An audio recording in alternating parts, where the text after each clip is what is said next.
मांस खाना, यदि आपके पास दाल चावल सब्जी रोटी बढ़िया मेवा मिष्ठान भगवान ने हमारे लिए फल फूल बनाए, कितना स्वादिष्ट 56 व्यंजन बनाया, ये छोड़कर आप मांस खाओ तो ये बुद्धि का दिवालियापन है कि नहीं? मूर्खता है या नहीं? बोलो हाँ या ना। कोई आपके बच्चे को मारकर खा जाए आपको अच्छा लगेगा? बोलो। फिर मुर्गी, वो मुर्गा भी तो किसी का बच्चा था, वो बकरा भी तो किसी बकरी का बच्चा था, किसी के बच्चे को आप खा गए। आप बलशाली हो तो बलशाली का मतलब ये नहीं है कि आप अपने बल से बेजुबान जानवरों को मारें। अरे किसी को पानी पिला दो, भूखे जानवर को भोजन दे दो, यह मानवता की परिभाषा है कि आप किसी की रक्षा करें। हमारे यहाँ गाय को रोटी दी जाती है, हमारे यहाँ कुत्ते को रोटी दी जाती है, चींटी को भी दाना डाला जाता है। आप में से कितने घरों में नानी और दादी, हम पुराने जमाने में सुनते थे कि चींटियों को भी हमारी अम्मा हमारी दादी नानी आटा डाला करती थी। पक्षी को छत में दाना डालना, पानी रखना, गाय की पहली रोटी निकालना, कुत्ते की आखिरी रोटी निकालना, ये किस किस की रीति रिवाज रही है? हाथ उठाओ, किस किस की रीति रिवाजों में गाय को रोटी देना, कुत्ते को रोटी देना, चींटियों को दाना डालना, पक्षियों को दाना डालना, ये रही ना? ये रीति रिवाज हमारी हमें श्रेष्ठ बनाती है। सनातन संस्कृति श्रेष्ठ क्यों है? क्योंकि सनातनियों के पास दया है। यदि आपके अंदर की दया मर जाएगी तो आप किस बात के श्रेष्ठ हो? आपकी श्रेष्ठता आपकी सकल सूरत से नहीं है, आपके विचार आपको श्रेष्ठ बनाते हैं। और सबसे श्रेष्ठ विचार, इस धरती का सबसे श्रेष्ठ विचार कौन सा है? बताओ, इस संसार का सबसे श्रेष्ठ विचार कौन सा है? किसी की जान लेना या दया का भाव रखना? जोर से। इस संसार की सबसे श्रेष्ठ विचारधारा क्या है? दया। हाँ या ना? तो बताओ, किसी की हत्या करना सही है अपने स्वाद के लिए? तो आज से कितने लोग ये कसम खाएंगे कि यदि हम किसी को प्राण दे नहीं सकते तो प्राणों को छीनना हमारे अधिकार में नहीं है। और आज से कितने लोग प्रतिज्ञा करेंगे कि मांसाहार नहीं करोगे? कितने लोग मांस नहीं खाएंगे आज से? बाकी लोग हाथ नहीं उठा रहे हो साहब, क्या खाओगे? जो नहीं खाते हैं वो भी हाथ उठाएं, और जो नहीं खाएंगे वो भी हाथ उठाएं। नहीं खाओगे। मांस खाना सही है? उत्तर दो, मांस खाना सही है? तो क्यों खाते थे? अच्छा लगेगा तो कुछ भी खा लोगे। शेर को तो आप भी अच्छे लगते हैं, तो क्या शेर के सामने अपने आप को परोस दोगे क्या? बताओ। शेर के सामने आप चले जाइए, वो आपको नोच नोच कर खा जाएगा। तो शेर को आप भी अच्छे लगते हैं, तो क्या आप शेर के आगे अपने आप को परोस देंगे? नहीं ना।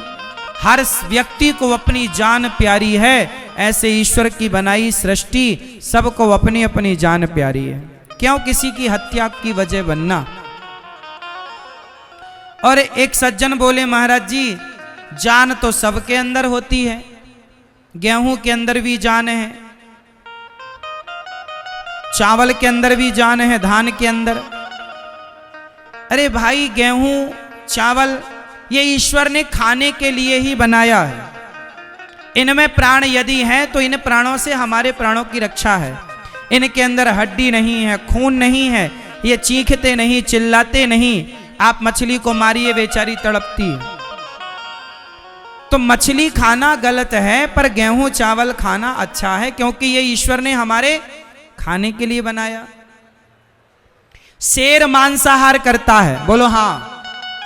तो शेर के लिए मांसाहार सही है, वो खाता है अपना, पर आप इंसान हैं, आपके लिए मांसाहार गलत है। गाय क्या खाती है, मांस या चारा? जोर से। गाय शाकाहारी है कि मांसाहारी? गाय शाकाहारी है, जबकि शेर, कुत्ता, बिल्ली ये मांसाहारी है।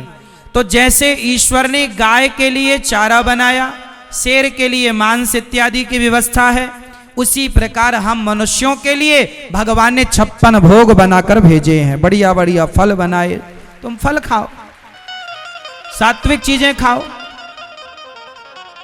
ईश्वर ने यदि जन्म दिया है तो खाने की व्यवस्था भी तो की है, बिना व्यवस्था के तो आपको भेजा नहीं। जब आप पैदा हुए तब तो आप ना रोटी खा सकते थे ना मांस खा सकते थे, तब भगवान ने आपकी माँ के आंचल में सुंदर सा दूध दिया कि नहीं? बोलो हाँ, दूध भरा कि नहीं? तो ये व्यवस्था तुम्हारी थी या भगवान की थी?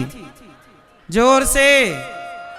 इसलिए भगवान की व्यवस्था सबके लिए बढ़िया है, इस व्यवस्था से छेड़खानी ना करो, वरना ईश्वर के दंड के भागीदार बनोगे।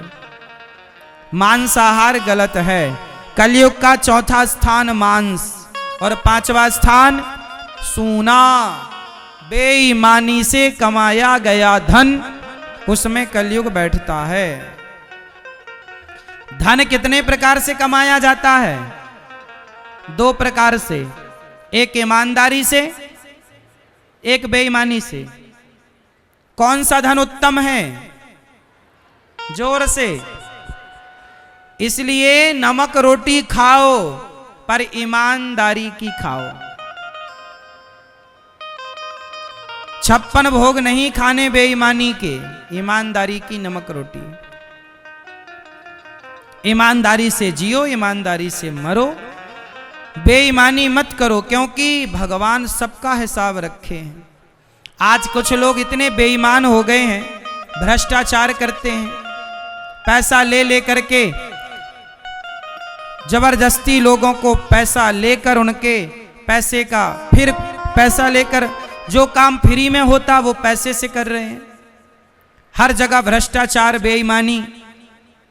ये पैसा आपको पचेगा नहीं। सोचो कि आप किसी गरीब आदमी से जब भ्रष्टाचार का पैसा लेते हैं और उस पैसे से आप चॉकलेट लेकर के अपने बच्चों को खिलाते हैं, तो क्या वो चॉकलेट आपके बच्चों को फायदा करेगी? एक ऐसी बीमारी पैदा कर देगी कि आपका सारा पैसा उसमें लग जाएगा। ईमानदारी की नमक रोटी खाना साहब।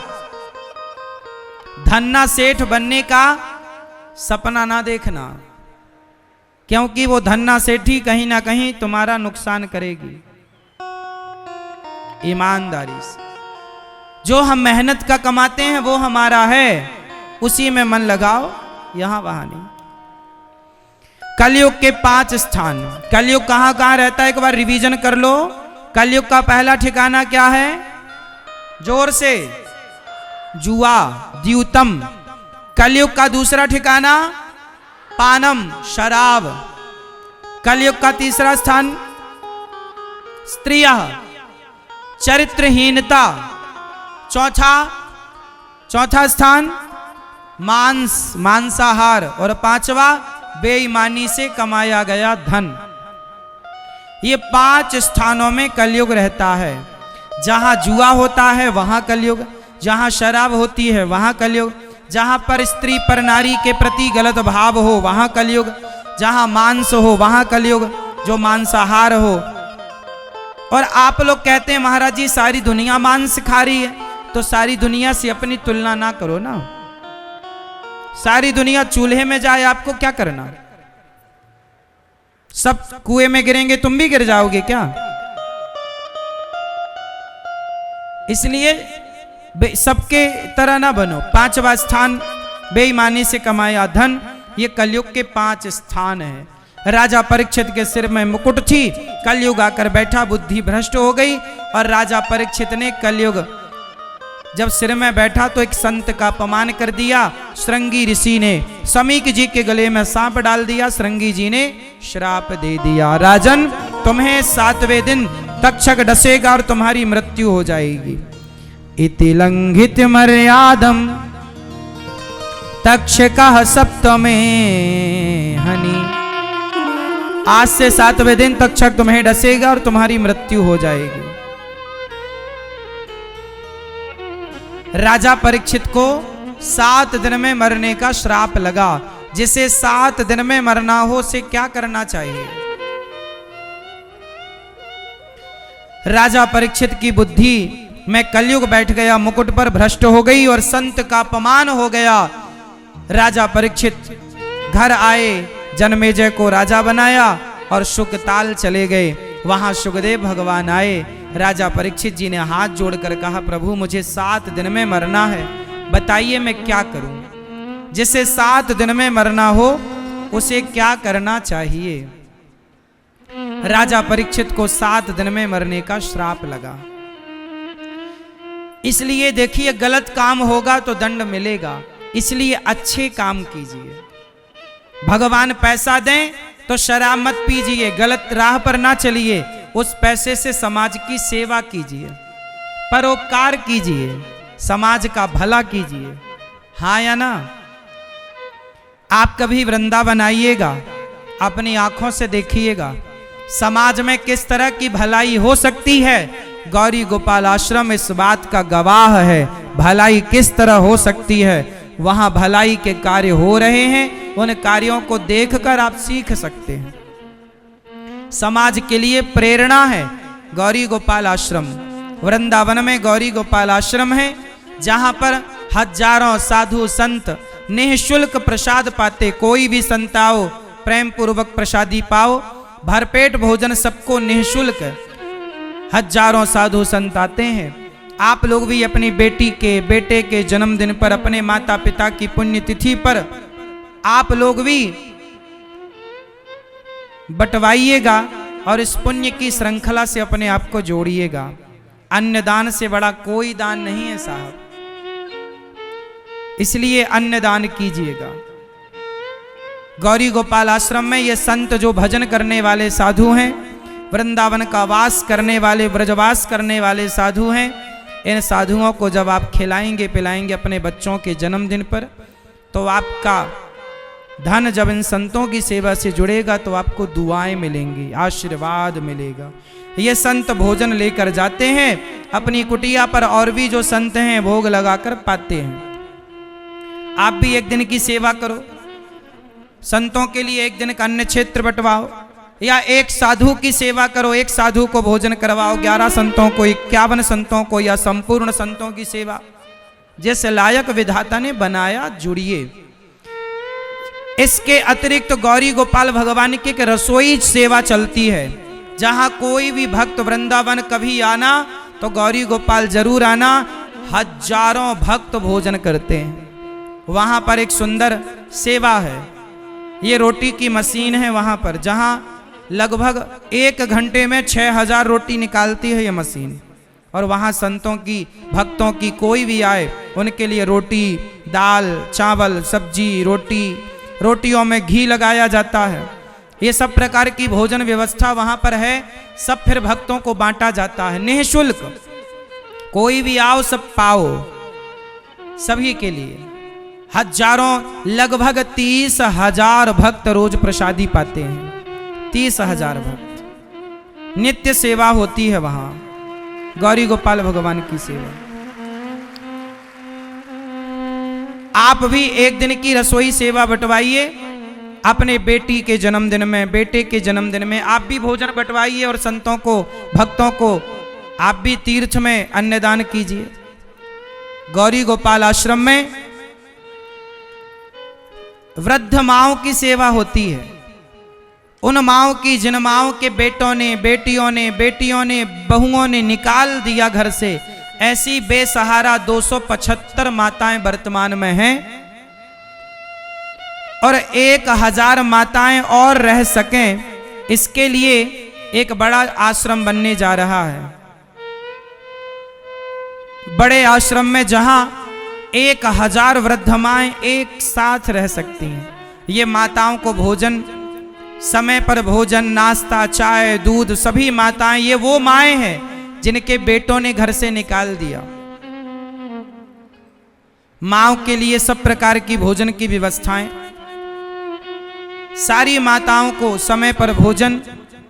आप भी इन माओं को एक दिन का भोजन बंटवा सकते हैं। एक माँ को भोजन, 2 माँ को भोजन, 5 माँ को आप अपनी ओर से भोजन करा के आप माँओं की भोजन की सेवा ले सकते हैं। इन माँओं के लिए एक बड़ा आश्रम बन रहा है। गौरी गोपाल आश्रम 275 माँओं से भर चुका है। अब एक बड़ा आश्रम बनाने जा रहे हैं जहां 1000 वृद्ध माएँ एक साथ रहेंगी।